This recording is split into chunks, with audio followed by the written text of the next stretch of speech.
பாதி. Welcome Mamie Carol my friend. ஏன்னா அதில் வந்து அந்த ஃப்ளேம் வந்து குறைச்சி கூட்டி அந்த வேலையை பார்த்துட்டு இருக்கிறேன். நான் பக்கத்தில் நின்று அடுப்பு பக்கத்தில் நின்று ஃப்ளேம் குறைச்சி கூட்டி நான் வேலையை பார்த்துட்டு இருக்கிறேன்.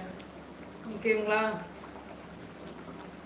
நான் கரெக்டாக சமைக்கிறாங்கன்னு பார்த்துட்டு இருக்கேன். இதெல்லாம் எப்போ முடியும்னு பார்த்துட்டு இருக்கேன்.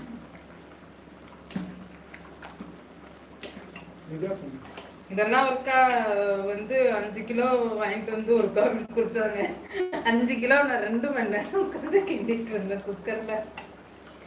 அப்ப பாத்துக்கோங்க, இதெல்லாம் 2.5 கிலோ கூட இருக்காது, அவ்வளவுதான்.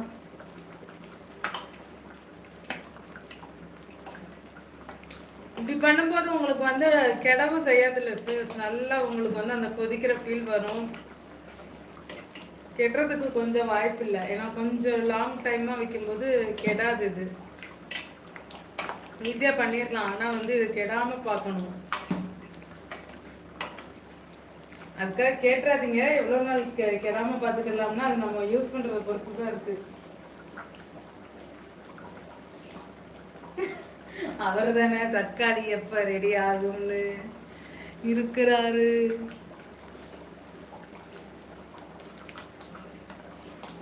Thank you friends.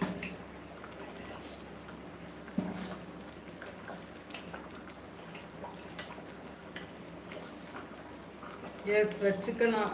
Long time வந்து வச்சுக்கலாம். ஃப்ரிட்ஜில் போட்டோம்னா அது பாட்டுக்கு இருக்கும்.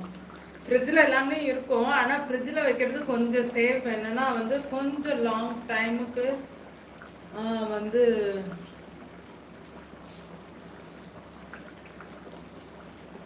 வந்து வச்சுக்கலாம். போட்டு கிண்டிக்கிட்டு இருக்கேன் பார்த்தீங்களா. ஆனால் நான் இவ்வளோ லாங்காக வந்து குக்கிங் லைஃப் கூட நான் எதிர்பார்க்கல. பிரியாணி செஞ்சது கூட ஈஸியாக இன்னைக்கு அந்த அண்ணன் செஞ்சுட்டு போயிட்டாங்க. 47 மினிட்ஸா எங்கள் வீட்டு கேஸை நான் வந்து வேஸ்ட் பண்ணியிருக்கேன் ஒரு தக்காளி தொக்கு பண்ணுறதுக்கு. ஒரு டேஸ்ட்டுக்காக எங்கள் வீட்டு கேஸை வந்து வேஸ்ட் பண்ணி கிண்டிக்கிட்டு இருக்கிறேன். அந்த இப்போ நான் வந்து நின்றாலுமே எனக்கு வந்து இது கொஞ்சம் நிறைய வரையில டெய்லி ப்ரிப்பரேஷனுக்கு எனக்கு தேவைப்படல. எமர்ஜென்சி கேஸ் ஈக்குவல் ஆகுது. எங்கேயாவது வெளில போய் விளாக் எடுக்க போகிறோமோ இல்லாட்டி எனக்கு வந்து கொஞ்சம் சிக்காக ஃபீல் பண்ணுன்னா இது இருக்கையில் சைட் டிஷ்ஷாக உங்களுக்கு ஈஸியாக போகணும். உனக்கு ஈஸியா போகணும்னு இல்ல, உங்களுக்கும் போகணும். ஓகே, பேலன்ஸ்டா இருக்கும். பேலன்ஸ்டா இருக்கும். முடியாதப்ப எப்பாவது படுத்துக்கிட்டோம்னா என்ன சிஸ் பண்றது? ஏதோ தலை வலிக்குது, உடம்பு வலிக்குது, காய்ச்சல், ஏதாவது படுத்துக்குருவோம். எப்படியும் நம்ம எப்போவாது அப்ப வந்து இது யூஸ் ஆயிக்கணும். ஏதோ ஒரு காமெடி இருக்கும்ல, உனக்கு ஆபத்தான நேரத்துல இது உனக்கு கை கொடுக்கும். அந்த மாதிரி எனக்கு ஆபத்தான நேரத்துல இது வந்து கை கொடுக்கும். ஓகேவா? அதனால வந்து பண்றேன். வேற எதுக்காகவும் இல்ல, ஆபத்தான நேரத்துல நமக்கு கை கொடுக்கும். ஓகே, அந்த கிண்ணத்துல வந்து கொஞ்சம் நல்லெண்ணெய் இருந்தது, அதனால அதை வந்து நான் ஊத்திட்டு இருக்கேன். சொட்ட சொட்ட வடிச்சிட்டு இருக்கிறேன்.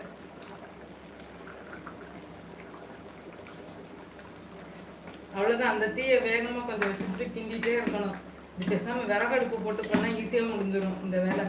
சட்டி வந்து வெயிட்லெஸ் சட்டியில் பண்ணும்போதே இவ்வளோ நேரம் ஆகுது. வெயிட்டாக இருக்கிற பாத்திரத்தில் பண்ணியிருந்தேன்னா எவ்வளோ நேரம் ஆகிருக்கும். ஆனால் நம்ம அடுப்பு காய வச்சது லோ ஃப்ளேமில் தான் சிஸ் வச்சேன். கொஞ்சம் ரொம்ப நேரம் ஃபிக்ஸ் பண்ணுறதுக்காக வந்து, அதனால வந்து கொஞ்சம் வந்து டைம் வந்து இருக்கதான் செஞ்சது. வேகமாக வைக்கல, ஏன்னா பாத்திரம் வந்து சீக்கிரம் வந்து இது பிடிச்சிரும். ஏதாவது கீழே வந்து லைட் வெயிட்ன்றதுனால வந்து ரொம்ப ரிஸ்க் எடுக்க விரும்பாமல் நான் வந்து சிம்மில் வச்சுட்டேன். எண்ணெய் ஏன்னா காயும் போதே வந்து லைவ் ஸ்டார்ட் ஆயிடுச்சு. எண்ணெய் போட்டுட்டு கடுகு போட்டுட்டு அது ஹீட் ஆகட்டுன்றதை வெயிட் பண்ணேன். ஹீட்டாகி பொரிஞ்சு வந்தது. கருவேப்பிலையெல்லாம் போட்டு கன்ஃபார்ம் பண்ணிவிட்டு பூண்டெல்லாம் போட்டு கொஞ்சம் அதுக்கு லேட் ஆச்சு எண்ணெய் காய. பாருங்க நல்லா வருது. Welcome friends.